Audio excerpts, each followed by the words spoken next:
It seems, I think, to many people slightly incongruous to site a festival here in the heart of very quiet, peaceful countryside.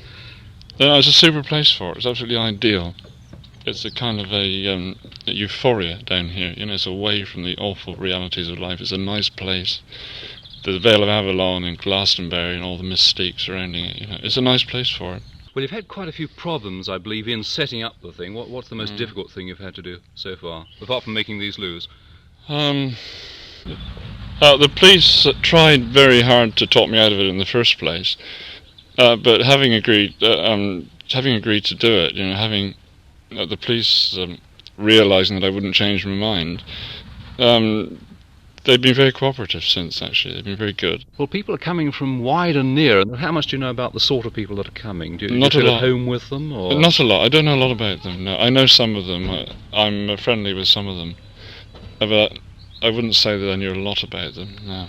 Do you think you might not be in for some rather unpleasant surprises? I might be, but I'm looking on the good side of it at the moment. I don't want to look on too much trouble, otherwise I'd probably faint in the ground or something. Well, there's a trend now for some livestock farmers to use music as a method of soothing their poultry or increasing meat production. How do you think your herd of cows are going to react to the sounds of folk and rhythm and blues? They do like the music very much. We have it in the stalls, and they're used to it. And it seems to be proved to me that it does in fact affect the yield, because I had a relief milker coming in, to do the milking while I'm doing this show. And the first day he said he didn't want the wireless on, and I was 10 gallons down on production. So. We're very glad to get back to the cows again, I must say. It's been very, very nerve-wracking and tiring. Does this mean it's been a disaster for you?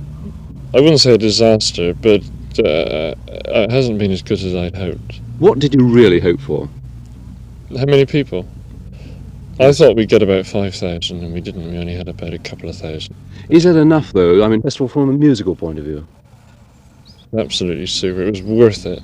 It was worth it for the success. We had people from America and from Germany and all over coming in saying, "My God, it was fantastic," And it was so nice because I haven't had any experience of it, obviously.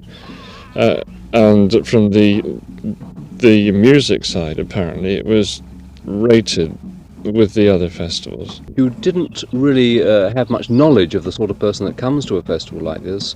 Have you had any surprises with them?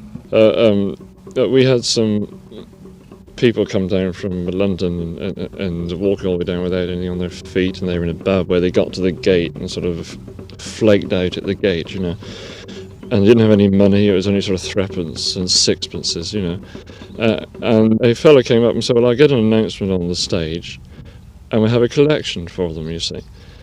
And I thought, 5 minutes, we had £30. They're absolutely fantastic. So you found them pretty unselfish? So I let them all in. They are, you couldn't think of a more unselfish lot of people.